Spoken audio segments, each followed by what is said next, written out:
اجتباع یعنی وہ چادر جسے آپ باندھ رہے ہیں، وہ اس کا طریقہ کار یہ ہے کہ دایاں کندھا جو ہے اس کے نیچے سے اسے آپ نکالیں گے اور بائیں کندھے پر دونوں پلے اس کو ڈال دیں گے. بس شرط یہ ہے کہ دایاں کندھا نظر آنا چاہیے. بس اتنی ساری بات یاد ہے. پھر اس کے بعد آپ نے طواف شروع کر دینا. خانہ کعبہ کا طواف ہوتا ہے جسے چکر لگانا کہتے ہیں. اگر تو جب پہلی تو بات یہ کہ طواف کریں گے. طواف کیسے؟ 7 چکر لگانے اور 7 چکر میں 8 استلام، 8 مرتبہ استلام کرنا ہے. 7 چکر لگانے اور 8 استلام. استلام کسے کہتے ہیں؟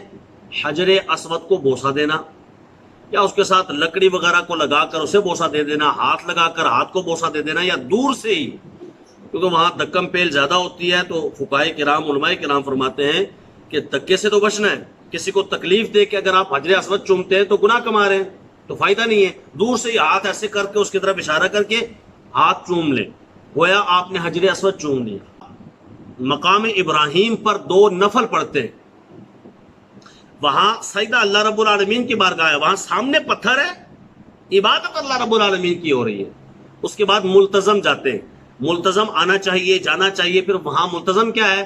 وہ جو کعبۃ المعظمہ کا دروازہ ہے نا، اس دروازے اور مقام ابراہیم کے درمیان جو دیوار بنتی ہے، اس ٹکڑے کو، اس حصے کو ملتزم کہتے ہیں. وہاں جا کے اس کو مس کرنا چاہیے، ٹچ کرنا چاہیے، دعائیں مانگنی چاہیے. کرتا ہوں. طواف ہوا، استلام ہوا، یعنی کہ آپ نے حجر اسود کو بوسہ دیا، مقام ابراہیم پر آئے، ملتزم پہ آئے، وہاں لپٹے، دعائیں مانگی، ٹچ ہوئے، مس کیا، برکتیں حاصل کی، آب زم پیے، زمزم پیے. زمزم شریف پینے کے بعد صفا و مروہ کی سعی کریں. صفا و مروہ کی سعی ہو گئی، پھر اس کے بعد آ کے حلق یا تکسیر کرا لیں. بس آپ کا حج، عمرہ مکمل ہو گیا. حج نہیں، اس میں بعد میں بات کریں گے. عمرہ آپ کا مکمل ہو گیا. یہ اتنی چیزیں ہیں ٹوٹل. اچھا، اس میں یہ بھی یاد رکھنا چاہیے، حلق یعنی گنجا کروانا، سر منڈانا. مرد کے لیے ہے کہ منڈا دے، بہتر ہے، کوئی واجب نہیں ہے، ضروری نہیں ہے، لیکن تکسیر کرنا کم از کم ضروری ہے. قصر کرنا یعنی بال کٹوانا. کتنے؟ 1/4 حصہ سر کا جو بال ہیں، 1 پورے کے برابر کٹوانا ضروری ہے، مرد ہو یا عورت ہو. لیکن عورت کے لیے یہ ہے کہ عورت جو جب کٹوائے گی تو چونکہ اس نے چٹیاں باندھی ہوتی ہے یا نہیں بھی باندھی، تو سر کے بال اکٹھے کر کے تو اوپر سے جو ہے وہ ایسے 1 مرتبہ اس کو گھمائے، اپنی انگلی کے ساتھ لپیٹے، اور جو جتنے بال آئے اتنے کاٹ دے، بس وہ تکسیر ہو گیا. ترمذی شریف کی حدیث پاک سیاست کی، حضور جانا سرور کائنات صلی اللہ علیہ وسلم نے ارشاد فرمایا کہ حجر اسود کو اللہ تبارک و تعالیٰ قیامت والے دن اٹھائے گا.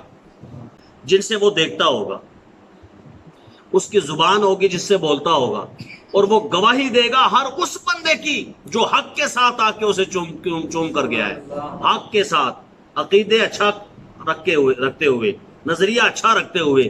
اس کا نظریہ، عقیدہ، فیت اچھا تھا تو اس کے لیے وہ گواہی دے گا. کس چیز کی؟ اس کے ایمان کی. یہ پکا مومن ہے، ایمان کی حالت میں اس نے مجھے چوما ہے. آپ اندازہ لگائیں کہ پتھر ہے اور اللہ اسے بھی آنکھیں عطا فرمائے گا. پتھر ہے. لوگ کہتے ہیں، وہ روایت پڑھتے ہیں کہ حضرت عمر رضی اللہ تعالیٰ عنہ نے فرمایا تھا کہ اے پتھر، تو ہے پتھر ہی. بات وہ حدیث بالکل سچ ہے، لیکن سنیے گا. پتھر تو ہے پتھر، نہ نفع دے سکتا ہے نہ نقصان دے سکتا ہے.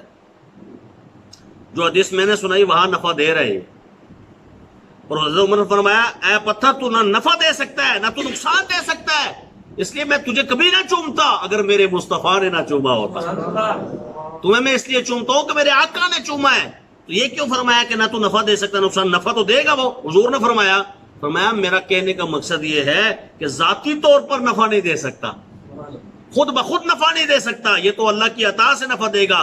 یعنی حضرت عمر کہہ رہے ہیں اللہ کی عطا سے اگر پتھر نفع دیتا ہے تو مصطفیٰ کے کیا کہنے. تو اللہ کی عطا سے ہی تو جہاں جہاں آیات اس طرح کی آتی ہیں نا کہ جی کوئی نفع نہیں، کوئی نقصان نہیں، تو وہاں مانا یہ کہ رب کے بغیر کوئی نفع نقصان نہیں دے سکتا. اللہ کی عطا کے بغیر نہ انبیاء، نہ اولیاء، نہ کوئی اور، نہ میں، نہ آپ، کوئی کسی کو نفع دے سکتے ہیں نہ نقصان دے سکتے ہیں. اللہ تبارک و تعالی ہی کی دی ہوئی قوت سے ساری چیزیں ہوتی ہیں.